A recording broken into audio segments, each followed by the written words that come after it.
नमस्कार, स्वागत है आपका न्यूज पायलट एमपी में। और मैं हूं आपके साथ फलक ज़ारा। आइए बढ़ते हैं आज की कुछ खास खबरों की ओर। मध्य प्रदेश के बहुचर्चित हनी ट्रैप मामले को लेकर शनिवार को इंदौर में जन सुनवाई हुई, जहां आरोपी पक्ष की महिलाओं द्वारा ली गई आपत्ति पर शासकीय अधिवक्ता की ओर से जवाब पेश किया गया, जहां पूर्व मुख्यमंत्री कमलनाथ से जवाब मांगे जाने को लेकर अगली सुनवाई की तारीख तय की गई है। 2018 में इंदौर पुलिस द्वारा दर्ज किए गए प्रदेश के बहुचर्चित हनी ट्रैप मामले में शनिवार को सुनवाई हुई, जहां आरोपी तीनों महिलाओं की ओर से 1 महीने के भीतर जांच पूरी करने और पूर्व मुख्यमंत्री कमलनाथ से जवाब मांगे जाने का आवेदन प्रस्तुत किया गया और प्रदेश सरकार की ओर से जांच अधिकारी आदर्श कटियार को निर्देशित किए जाने का निवेदन किया गया, जहां शासकीय अधिवक्ता अभिजीत सिंह राठौर द्वारा आवेदन के संबंध में जवाब प्रस्तुत करते हुए बताया गया कि माननीय न्यायालय जांच के लिए किसी भी पक्ष को बाधित नहीं कर सकता है और 1 महीने में जांच का आवेदन निरस्त किए जाने के योग्य है, जिस पर न्यायालय ने आवेदन खारिज करते हुए अगली सुनवाई के लिए 2 मार्च की तारीख निर्धारित की है। जबकि इस मामले में एसटीएफ की ओर से आदर्श कटियार को जवाब प्रस्तुत किया जाना था। फिलहाल अगली सुनवाई पर शासकीय अधिवक्ता की ओर से जांच के पहलुओं पर जवाब प्रस्तुत किया जा सकता है।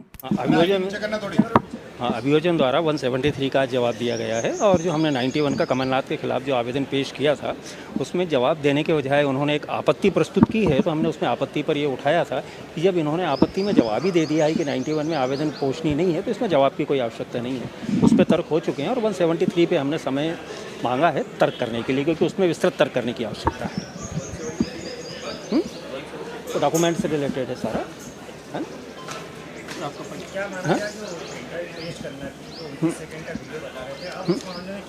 अब ये तो आगे तर्क के दौरान जो भी न्यायालय डिसीजन ले, अभी कुछ नहीं कहा जा सकता है। अभी नहीं, जवाब के लिए समय दिया गया है उसमें, है ना? 2 मार्च। अपना परिचय एडवोकेट एम के दीक्षित। किस प्रकार का अभी आपने आवेदन किया है और क्या अभी कौन से निर्णय? आज दिनांक को मध्य प्रदेश के बहुचर्चित मामले, जिसको हम सभी हनी ट्रैप प्रकरण के नाम से जानते हैं, इस मामले में माननीय विशेष न्यायाधीश महोदय श्री मनोज कुमार तिवारी साहब के न्यायालय में आज सुनवाई हुई। आरोपीगण श्वेता जैन, बरखा सोनी और आरती दयाल की ओर से 2 आवेदन लंबित थे न्यायालय में, जिसे अभियोजन की ओर से जवाब जिनका पेश किया जाना था। धारा 173 दंड प्रक्रिया संहिता और धारा 91 दंड प्रक्रिया संहिता, इस पर अभियोजन की ओर से धारा 173 दंड प्रक्रिया संहिता, जिसमें आरोपीगण द्वारा यह वांछा की गई थी कि विवेचक को, जो इस मामले के अनुसंधान अधिकारी हैं, उनको निर्देशित किया जावे कि इस मामले को 1 माह में पूरा अन्वेषण समाप्त करें और अंतिम प्रतिवेदन चालान न्यायालय के समक्ष प्रस्तुत करें, जिस पर अभियोजन की ओर से हमारे द्वारा जवाब आज दे दिया गया है। और जवाब में हमने यह आपत्ति उठाई है कि किसी भी अपराध के अनुसंधान अधिकारी को धारा 173 उपधारा 8 दंड प्रक्रिया संहिता के अंतर्गत यह शक्ति है कि वह किसी भी प्रकरण पर अपना अनुसंधान पूर्ण कर सकता है या उस अनुसंधान समाप्त करने के लिए किसी भी अपराध में किसी अनुसंधान अधिकारी को समाप्त करने के लिए बाध्य नहीं किया जा सकता।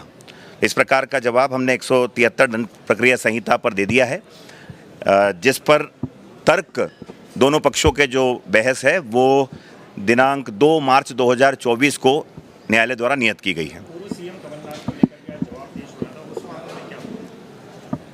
धारा 91 दंड प्रक्रिया संहिता का भी आवेदन इन्हीं आरोपीगण की ओर से न्यायालय के समक्ष लगाया गया था, जिस पर अभी हमने मूल जवाब नहीं दिया है।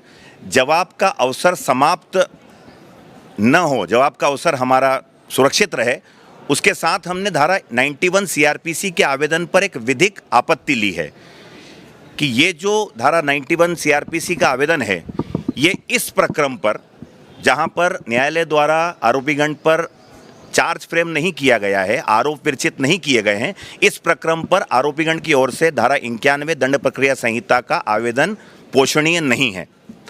और दूसरी आपत्ति यह ली गई है, विधिक आपत्ति, कि आरोपीगण की ओर से जो धारा 91 दंड प्रक्रिया संहिता का आवेदन लगाया गया है, उसमें जो वांछा की गई है आरोपीगण के द्वारा, वह अनुसंधान को बाधित करने संबंधी या अनुसंधान में हस्तक्षेप करने संबंधी है। तो और किसी भी मामले में किसी विवेचक को अनुसंधान को करने में कोई भी पक्षकार या कोई भी व्यक्ति बाधित करने के लिए बाध्य नहीं कर सकता है कि आपको ऐसा करना होगा इस प्रकार से। तो हमारे द्वारा ये लीगल आपत्ति ली गई है और धारा 91 दंड प्रक्रिया संहिता की अगर ये आपत्ति हमारी मान्य की जाती है तो ये विषय अभी समाप्त रहेगा। बस फिलहाल के लिए बस इतना ही और लगातार खबरों के लिए बने रहे न्यूज़ पायलट एमपी के साथ। नमस्कार।